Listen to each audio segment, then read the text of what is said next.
Livro de Número, capítulo 1. Abra sua Bíblia, poderão acompanhar-me em alguns versículos, porque o capítulo é muito longo, tem apenas 54 versículos, não vou ler todos, é claro que não. Mas vamos ler alguns versículos para dar ideia do que nós queremos nesse texto. Números, capítulo 1. Eu vou ler a princípio do versículo 1 até o 4. Depois vamos pular para o versículo 17 até o 19. Depois vou encerrar com o versículo 44, 45 e 46. A primeira parte fala que Moisés ia eleger algumas pessoas como líder das tribos. Então o versículo de número 5 até o versículo de número 16, essa lista, não vamos ler. Depois do versículo 19 em diante, vai dizer quantas pessoas tinha em cada tribo. Também não vou ler aqui, para não tomar muito tempo. Os irmãos poderão ler em casa. Números, capítulo 1, versículo 1 até o versículo de número 4. No segundo ano após a saída dos filhos de Israel do Egito, no primeiro dia do segundo mês, falou o Senhor a Moisés no deserto do Sinai, na tenda da congregação, dizendo: levantai o censo de toda a congregação dos filhos de Israel, segundo as suas famílias, segundo a casa de seus pais, contando todos os homens nominalmente, cabeça por cabeça, da idade de 20 anos para cima, todos capazes de sair à guerra em Israel. A esses contareis, segundo os seus exércitos, tu e Arão. De cada tribo vos assistirá um homem, que será a cabeça da casa de seus pais. Do versículo 5 até o 16 vai narrar esses nomes. Versículo 17. Então Moisés e Arão tomaram estes homens, que foram designados pelos seus nomes, e tendo ajuntado toda a congregação no primeiro dia do mês, segundo, declararam a descendência deles, segundo as suas famílias, segundo a casa de seus pais, contados nominalmente de 20 anos para cima, cabeça por cabeça. Como o Senhor ordenara a Moisés, assim os contou no deserto. E aí vem a descrição de cada tribo, quanto cada tribo possuía de pessoas. E o versículo 44. Foram estes os contados por Moisés e Arão, e os príncipes de Israel eram 12 homens, cada um era pela casa de seus pais. Assim, pois, todos contados dos filhos de Israel, segundo a casa de seus pais, de 20 anos para cima, todos capazes de sair à guerra. Eu não sei qual será velho lá, que não podia ir à guerra. Porque o capitão deles, que era Moisés, tinha 80 anos, né? Não sei quem ficaria de fora. Então, até os capazes de sair à guerra. Todos contados foram 603.550 pessoas. De 19 anos para cima. E não se contou as mulheres. Então, já me fala que, na verdade, o povo devia ter naquela ocasião 3 milhões de pessoas pelo deserto. Vamos preparar para a mensagem. Queria convidar o Abel Venza de Paula, quem não sabe é meu filho, para fazer uma oração, pedindo a bênção para esse momento. Nem sempre posso ter comigo. Pai eterno, nós, teus filhos aqui reunidos, em primeiro lugar queremos te agradecer a bênção da salvação em Jesus Cristo. Te louvar porque um dia fomos tirados das trevas para a luz, e porque agora temos a intelecção do Espírito Santo para compreender a tua palavra. Nessa hora nós te pedimos, com o perdão do meu e dos nossos pecados, que o Senhor esteja preparando o nosso coração, a nossa mente, e acima de tudo a nossa vontade, para serem confrontados com o teu querer e com a tua palavra, de forma tal que a tua vontade seja superior à nossa, que o teu querer suplante o nosso querer, e que acima de tudo, Senhor, teu desejo para conosco se realize através da atuação do Santo Espírito nos nossos corações. Nós confessamos a nossa incapacidade de andar nos teus caminhos. Nós confessamos, Senhor, a nossa dificuldade, muitas vezes, de cumprir os desígnios que o Senhor tem para as nossas vidas. Mas te suplicamos que na nossa imperfeição, na nossa pequenez, na nossa insuficiência, o Senhor esteja cada dia nos capacitando através da ministração da Tua Palavra, através do estudo, Senhor, da Tua Palavra, através da interiorização das nossas vidas, daquilo que temos lido, de forma que, como diz a Tua Palavra, não sejamos ouvintes negligentes, mas operosos praticantes do Teu querer. Abençoa, Senhor, de maneira especial o pregador desta noite. Que ele fale primeiramente aquilo que o Senhor colocou no seu coração. Que nós possamos perceber através das suas palavras que o Senhor fala através dele. Que ele seja arauto às nossas vidas e que saiamos daqui certos de que tivemos um encontro contigo. Um encontro, Senhor, que não é a prática da nossa religião, um encontro, Senhor, que não é apenas um momento costumeiro de todos os domingos, mas é a grande oportunidade de sermos confrontados com a Tua Palavra e sermos aperfeiçoados por ela. Ó Pai Celestial, nós te pedimos que o Senhor continue a abençoar este culto, continue a falar aos nossos corações, e que saiamos daqui, como já te pedimos, certos de que o Senhor vai conosco, e que nesta nova semana, tudo aquilo que vamos aprender, sirva para que possamos dar bom testemunho da Tua fé, da Tua crença e do Teu Cristo que vive dentro de nós. É o que nós pedimos em o nome do Senhor Jesus. Amém. Amém. Tremula-se ao vento, elegante e garbosamente, o retângulo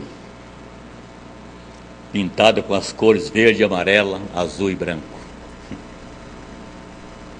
e com o dístico ordem e progresso. Esse é o distintivo da nação brasileira, a nossa bandeira, que traz o dístico ordem e progresso.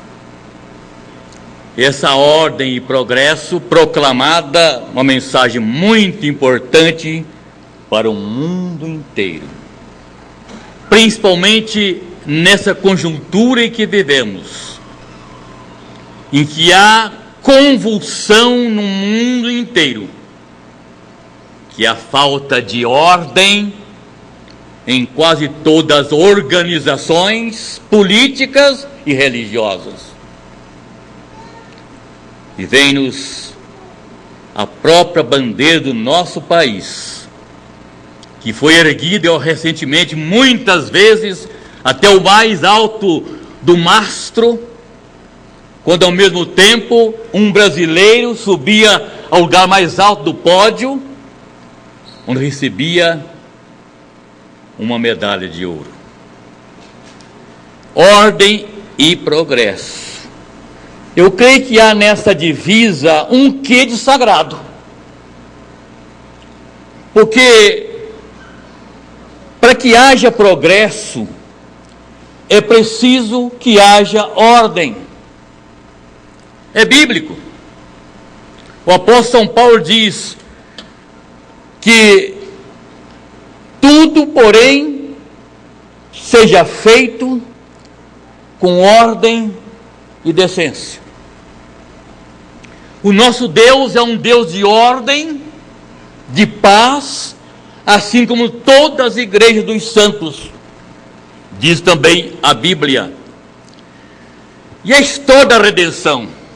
Quando lemos esse texto, nós lemos, de ler todo o capítulo, iria ler em casa depois, e outros capítulos do livro de Números, vão perceber que na história da redenção, o homem, o povo de Deus no deserto, mostra que um dos cuidados de Deus, realizado por meio de Moisés, como seu líder para conduzir o seu povo, foi colocar o seu povo em ordem.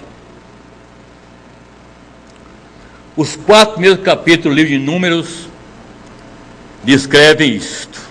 Tratam, primeiro, do texto que nós lemos hoje, do recenseamento, organização do povo, no deserto, no segundo ano que o povo havia saído do Egito, que começou a sua peregrinação. Significa logo de início que o nosso Deus, a quem nós estamos aqui esta noite para adorar, é um Deus de ordem. Não é Deus de confusão, nem de paz, nem Deus de confusão, mas de paz. E aí também em todas as igrejas dos santos. Um dos fatores da paz e do progresso é a ordem. A desordem sempre provoca desentendimento. A desordem sempre provoca atritos, provoca irritações e acaba perturbando a paz e o trabalho em qualquer área da nossa vida. A primeira referência que a Bíblia faz ao Espírito Santo de Deus está no segundo versículo da Bíblia. Logo após a Bíblia dizer: no princípio criou Deus os céus e a terra. E no segundo versículo diz que a terra era sem forma e vazia, e havia trevas sobre toda a face do abismo. Isto é, o mundo que Deus criou no princípio estava em caos. As coisas todas separadas não estavam colocadas no lugar certo, e dizemos que o Espírito Santo pairava sobre o abismo, as águas, para pôr em ordem as coisas criadas. E logo após, encontramos a Bíblia, Deus dizendo: haja luz, e houve luz. Abriu-se a cortina da eternidade e colocou diante de nós o tempo contável, que até então não. Haja luz e houve luz. E diz mais: haja firmamento, haja separação entre terra e água.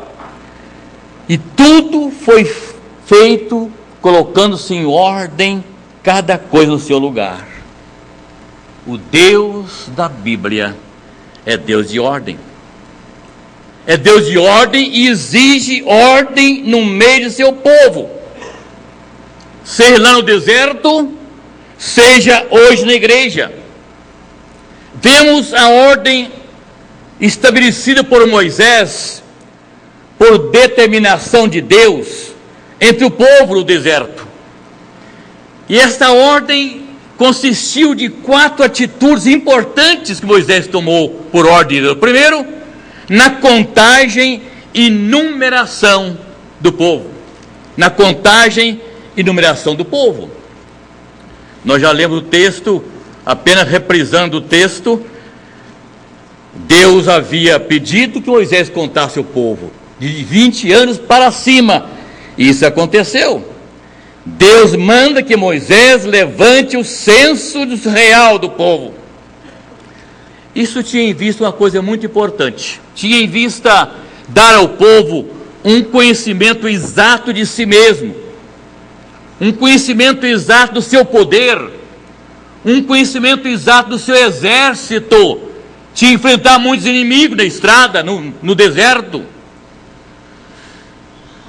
para saber exatamente a sua pujança, a sua capacidade bélica, a capacidade de viver. Até então, o povo tinha uma estimativa aproximada, que poderia ser exagerada ou depreciada, quanto ao número de povo, mas era necessário para a boa ordem que o povo tivesse um conhecimento exato de sua força. E note bem, que não foi uma contagem assim, numérica, por cabeça apenas, mas nome por nome. E chegar à conclusão que tinha um grupo de 603.550 pessoas capazes de ir à guerra. Jovens de 20 anos para cima. a Bíblia sempre deu muita importância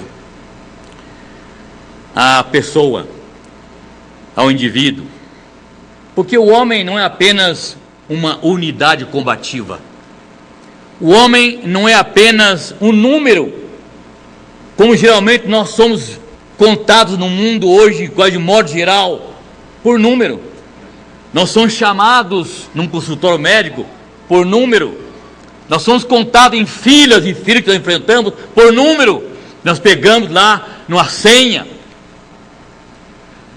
A nossa relação com Deus não é assim.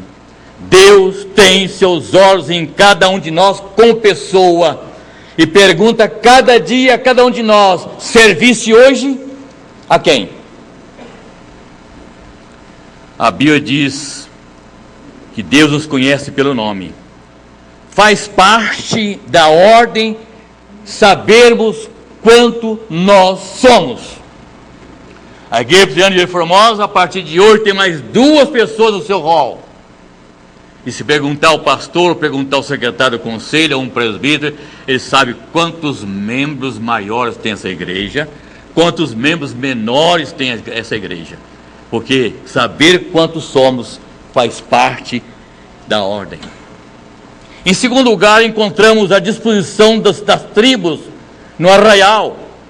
É a ordem de marcha, a organização para a disciplina, para caminhar no deserto, pelo deserto, ou quando tinham que parar no deserto. Nós encontramos no capítulo 2, versículo de 1 até o 3, diz o seguinte: Disse o Senhor a Moisés e a Arão: os filhos de Israel se acamparão junto ao seu estandarte, segundo as insígnias das suas casas, de seus pais, ao redor de frente para a tenda da congregação. Não se acamparão os que se acamparem de um lado do norte, são as tribos de Judá. Os que se acamparem ao lado do sul é a tribo de Ruben. E então partirá a tenda da congregação com o arraial dos levitas no meio, nos arraiais como se acamparem, assim marcharão, cada um no seu lugar, segundo o seu estandarte. O estandarte de Efraim colocava-se do lado do ocidente, o estandarte do arraial de Dan ficava ao lado, segundo a sua turma, ao lado norte. Desculpe, não.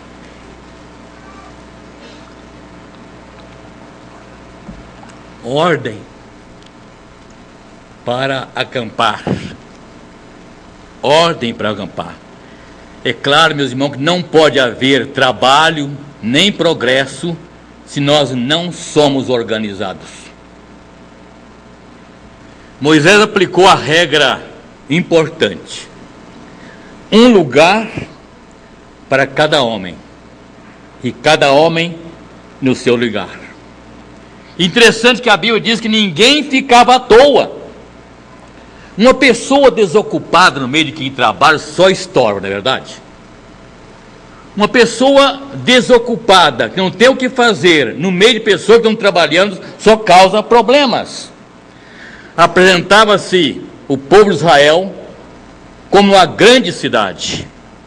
Embora no deserto o povo não era uma horda de aventureiros, não era uma horda de bandoleiros, não era uma horda de desocupados, não era uma horda de sem leis. O povo apresentava-se como um povo de grande cidade, com muita ordem. Sem ordem, Deus não age. Quando uma ordem em algum lugar, é exatamente porque o Espírito de Deus não opera ali. Deus é o autor da ordem. Deus é o autor da disciplina. E quando falou a criação do mundo, a Bíblia diz que Deus criou tudo muito bom, cada coisa em seu lugar. Então, meus irmãos, não há garantia nenhuma de sossego, não há garantia nenhuma de progresso, se cada um de nós fizer o que nós queremos. Se as pessoas fizerem o que querem, sem qualquer atenção ao lugar, sem qualquer atenção ao direito, sem qualquer atenção ao sossego dos outros. A começar do lar, a começar da família, onde filhos fazem o que querem, aonde filhos não têm limites impostos pelos pais, aonde não recebe educação, pais não sabem onde os filhos estão, pais que não sabem com quem os filhos estão, leva à marginalidade. Porque se os filhos não aprenderem com os pais, vão aprender com colegas, com amigos que não são amigos e elementos mal intencionados. É por desejo ou desespero da família ver filhos assim, desviados. É problema para a família, é tristeza para os pais e escândalo para a igreja de Deus. Na igreja também ninguém pode fazer o que quer. Na igreja tem ordem, autoridade constituída por Deus. Não se pode fazer o que quer, como quer, na hora que quer, do jeito que quer. Há uma autoridade na igreja para dirigi-la, a qual todos que são membros da igreja um dia prometeram obedecer às autoridades quando foram recebidos na igreja, por profissão de fé e batismo, por transferência de outras igrejas, da própria igreja presbiteriana, por jurisdição ex ofício, por jurisdição a pedidos. São as maneiras que o crente é recebido na igreja, e todas as vezes que foram recebidos desses modos todos, prometeram obedecer às autoridades da igreja. A igreja possui autoridade, tanto na Bíblia como em nosso governo, nossa Constituição presbiteriana. No artigo 8 da Constituição diz o seguinte: o governo e a administração de uma igreja local compete ao conselho, que compõe-se do pastor ou dos pastores e dos presbíteros.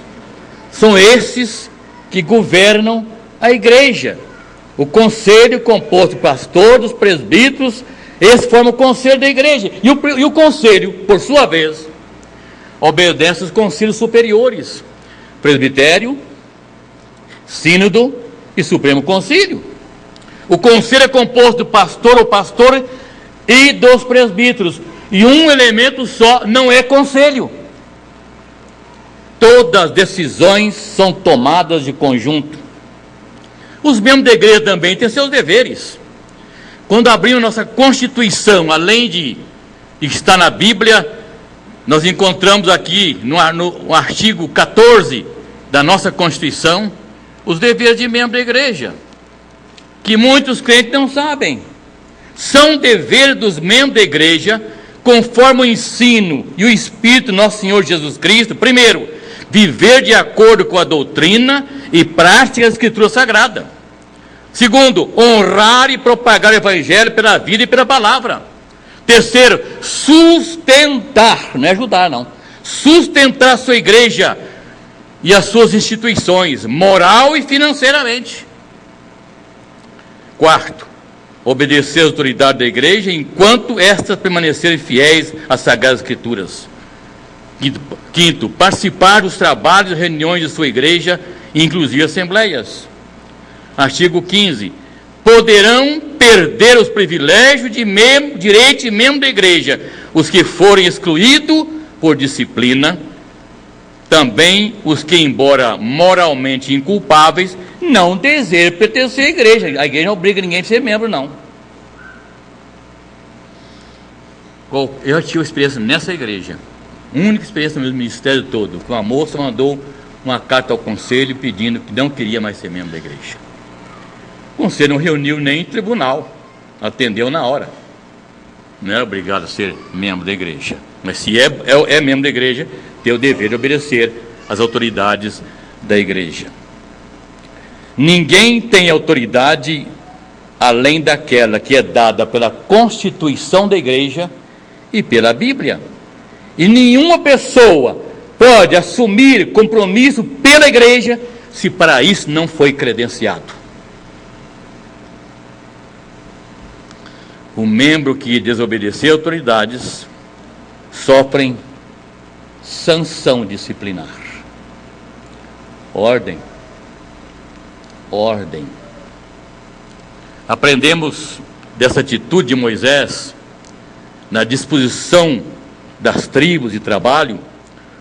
Uma lição de grande utilidade é que não basta crescer, não basta multiplicar a unidade, é preciso também saber dispô-las em ordem, para não desperdiçar a força e nem trazer desorganização. A igreja primitiva, lá no livro de Atos dos Apóstolos, diz que era o coração e a alma de todos. Crescimento desordenado é anarquia. Crescimento desordenado é perigoso. É preciso ordem. Onde todos querem mandar, não haverá quem queira obedecer. Por isso que as nossas leis são muito importantes para a igreja, para todos nós sabermos. Em terceiro lugar, outro objetivo dessa organização, feito por Moisés, foi a distribuição do trabalho. A distribuição do trabalho. Mas os levitas, segundo a tribo dos seus pais, não foram contados entre eles. Porquanto o Senhor falara a Moisés, dizendo: somente não contarás a tribo de Levi, nem levantarás o censo deles entre os filhos de Israel, mas incumbe os levitas de cuidar do tabernáculo, do testemunho, de todos os seus utensílios, de tudo o que lhe pertence. Eles levarão o tabernáculo e todos os seus utensílios, eles ministrarão no tabernáculo e acampar-se-ão ao redor. Quando o tabernáculo partir, os levitas desarmarão, e quando ao sentar-se no raial, os levitas o armarão, o estranho que se aproximar morre. Os filhos de Israel se acamparam, cada um no seu arraial, cada um junto ao seu estandarte, segundo as suas turmas, mas os levitas se acamparam ao redor do tabernáculo, para que não haja ira sobre a congregação dos filhos de Israel, pelo que os levitas tomarão a si o cuidar do tabernáculo e do testemunho. Assim fizeram os filhos de Israel, segundo tudo o que o Senhor ordenara. Ordem para o trabalho. No corpo de Cristo, que é a sua igreja, é assim também. Notem que os levitas não foram contados entre os combatentes, mas também foram contados. No capítulo 3, versículo de número 39 diz: todos que foram contados dos levitas, contados por Moisés e Arão, por mandado do Senhor, segundo as suas famílias, todo homem de 1 mês para cima. O israelita é de 20 anos para cima. Aqui de 1 mês para cima foram 22 mil pessoas, de 1 mês para cima. Cabia, portanto, aos levitas, que também não iam à guerra, não era listado para a guerra, eles cuidavam do tabernáculo, cuidavam do santuário. Cabia-lhes um outro serviço: cuidar do tabernáculo. Os filhos de Arão ficaram com a tarefa de tomar conta do santuário. Assim, cada um tinha sua tarefa específica, e cada um sentia-se honrado por aquilo que fazia.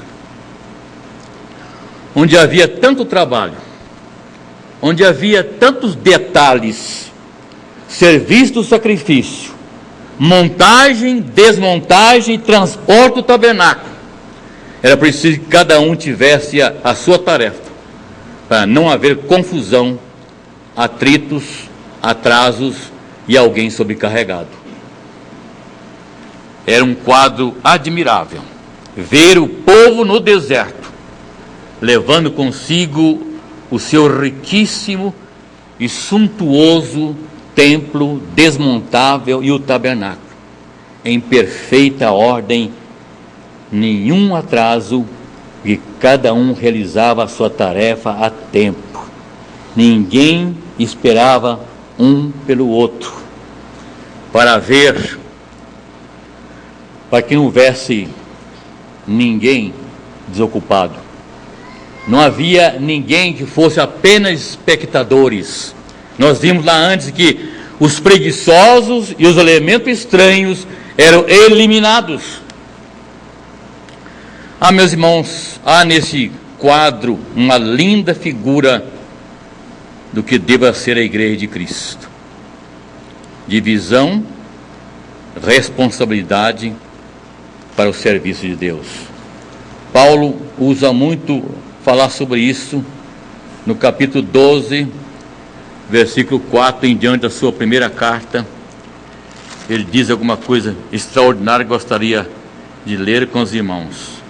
2 Coríntios capítulo 12, versículo 4. Ora, os dons são diversos, mas o Espírito é o mesmo. E também há diversidade no serviço, mas o Senhor é o mesmo. E há diversidade nas realizações, mas o mesmo Deus é quem opera tudo em todos.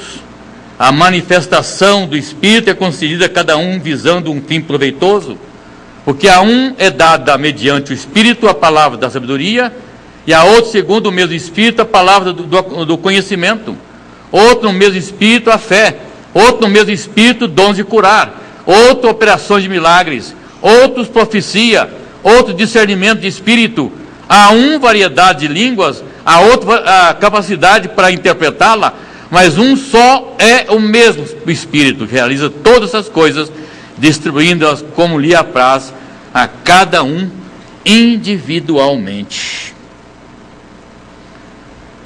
Paulo escreve mostrando que o Espírito Santo distribuiu os dons particularmente a cada um, como fez Moisés, com um fim proveitoso. Entre o povo de Israel não tinha todos a mesma tarefa. Uma coisa muito interessante para a igreja aprender isso. Entre o povo de Israel, na ordem que Deus havia dado, ninguém tinha, nem todos tinham a mesma missão. Paulo diz que os dons são diversos. Alguns ficaram com encargos de tarefas bastante humildes. Cada um ficava em seu lugar, cumpria prontamente a seu dever. Cada um sentia-se honrado e responsável pela sua missão que recebeu, e nenhum procurava posição no meio dos outros.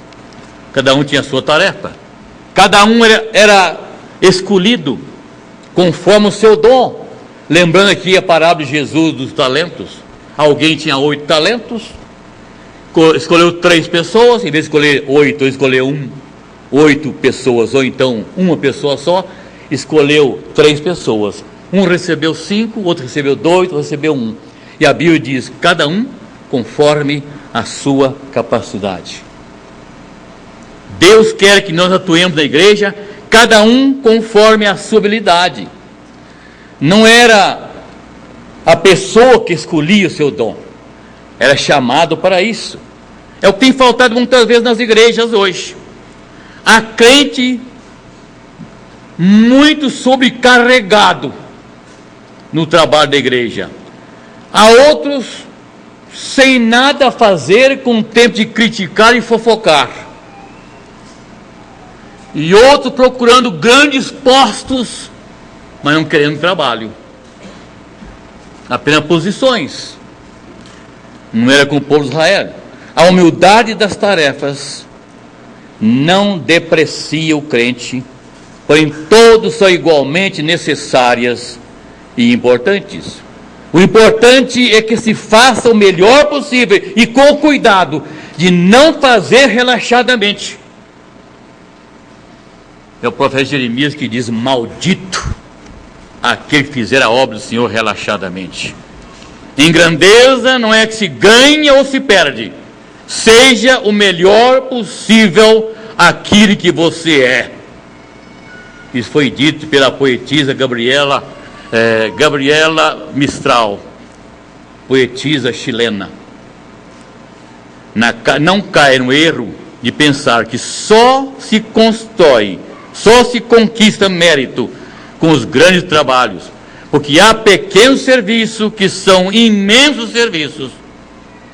Não é a importância do trabalho, mas a realização do seu trabalho. Deus espera isso de nós. Paulo diz que os membros do corpo, que parecem ser mais fracos, são necessários. 1 Coríntios capítulo 12, versículo 22. Na igreja todos são importantes e úteis, seja o pastor, seja o presbítero, seja o diácono, seja um líder de sociedade, seja o regente de coral, seja o crente mais simples da igreja. Todos são importantes. Além disso, meus irmãos, havia outra disposição entre o povo, feito por Moisés. Havia outra que tinha em vista o saneamento higiênico e moral do acampamento. Lá no capítulo 5 de Números, o escritor diz: diz o Senhor a Moisés: ordena aos filhos de Israel que lancem para fora do arraial todo leproso, todo que padece fluxo, todo o imundo por se tocar em coisa imunda, tanto homem como mulher, os lançareis para fora do arraial, e os lançareis para que não contamine o arraial, no meio do qual eu habito. Os filhos de Israel fizeram assim, e os lançaram para fora do arraial, como o Senhor falara a Moisés. Assim fizeram os filhos de Israel. Parece uma atitude meio grosseira, meio estranha. Também tem aplicação hoje à igreja. A igreja é o Israel de Deus. Deve ter cuidado também para que elementos que exercem má influência, elementos de maus costumes, inimigos da igreja, falsos mestres, corruptos, irreverentes, maldizentes, adúlteros, desobedientes e discordantes, tem que ficar para fora. Contamina a outros com boa intenção. Eu tive uma experiência, o irmão Maurício já teve aqui, nas classes de discipulado. Tinha classe e dava aula, eu e o presbítero Inaldo. Quando terminava aquela classe de catecúmeno, preparava o aluno sobre a igreja, como formava a igreja presbiteriana, como é que funcionava, como é que não funcionava, os deveres do membro da igreja, enfim. Quando terminava a classe, eu dizia: bom, vocês estão prontos para fazer profissão de fé. Querem ficar nessa igreja? Aqui a igreja faz o seu coração. Sentiu bem aqui? Gostaria de ser membro da igreja? Vocês vão receber tal dia. Se alguém achar que não a igreja não é aquela igreja que você gostaria, você é livre. Você está preparado para ir para outra igreja e lá ser recebido como membro da igreja. E aconteceu algumas vezes uma coisa muito estranha. Era jovem, ou moço ou uma moça, dizia tudo isso, mas com o tempo eles se casavam. Se casavam, vinham os filhos. Quando vinham os filhos, como é função do conselho da igreja, alertar os pais para que apresentem os filhos ao batismo, então surgia aqueles que diziam: bem, eu não concordo com o batismo de criança. Outro dizia: bem, eu não concordo com o batismo de aspersão. Outro dizia: eu não concordo com o dízimo. Então você está errado aqui. Aqui não é o seu lugar. Porque a Igreja Presbiteriana do Brasil tem o seu código de disciplina, tem sua constituição e tem seus princípios de liturgia, que a pessoa que torna-se membro da igreja tem por dever obedecer. E se isso não faz o seu gênio, não gosta disso, então não é aqui o seu lugar. Como eu dizia para as pessoas, você pode ir para onde você quiser, servir ao Senhor como nós servimos também, crentes como nós somos, embora em outra denominação. Não é só os presbiterianos que são crentes, mas se está aqui, tem que ser presbiteriano.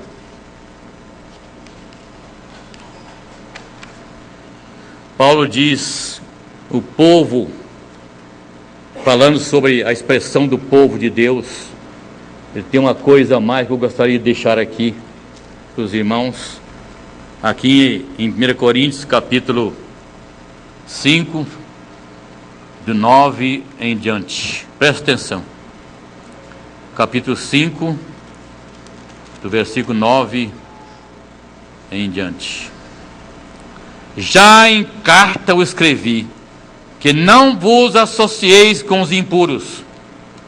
Refiro-me com isso não propriamente aos impuros deste mundo, ou aos avarentos, ou aos roubadores, ou aos idólatras, pois neste caso eu teria de sair do mundo. Mas agora vos escrevo que não vos associeis com alguém que, dizendo-se irmão, for impuro, ou avarento, ou idólatra, ou maldizente, ou beberrão, ou roubador. Com esse tal nem ainda comas. Pois com que direito, a vez de julgar o de fora, não julgais vós mesmo? Os de fora, porém, Deus os julgará. Os de dentro, expulsai-vos de entre vós. Palavra dura, esquisita. Que brutalidade. É assim que diz a palavra de Deus.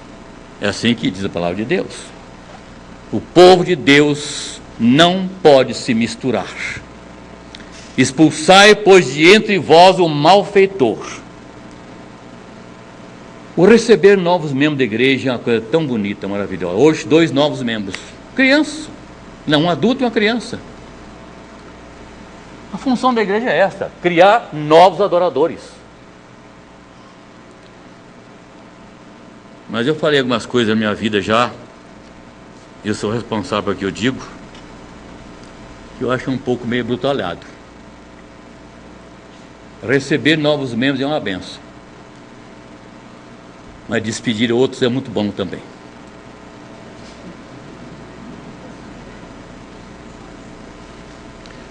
Quando não estão de conformidade com as normas, princípios, estatutos da igreja. Me desculpe. A Deus não se agrada a desordem e confusão.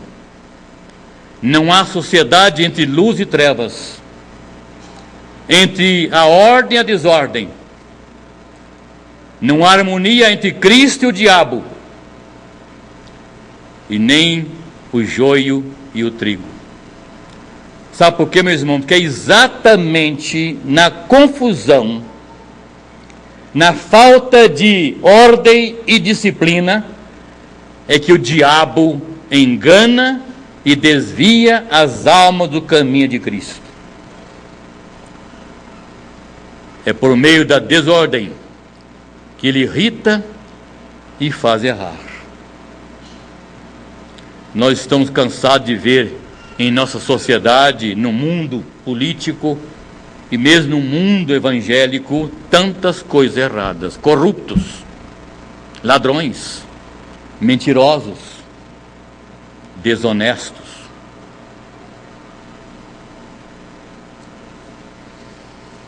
Jesus diz: entre vós não deve ser assim. Cuidar da ordem, dissipar a confusão, dispor cada coisa em seu lugar e cada pessoa em seu lugar, é tarefa da igreja com Deus. É trazer uma das perfeições de Deus para o nosso meio. Fazer tudo com ordem e decência. Ordem e progresso. Podemos mudar esse E aqui de conjunção aditiva para verbo, o verbo ser. Podemos dizer então, sem errar, ordem é progresso. O nosso Deus não está pedindo muita coisa de nós, não.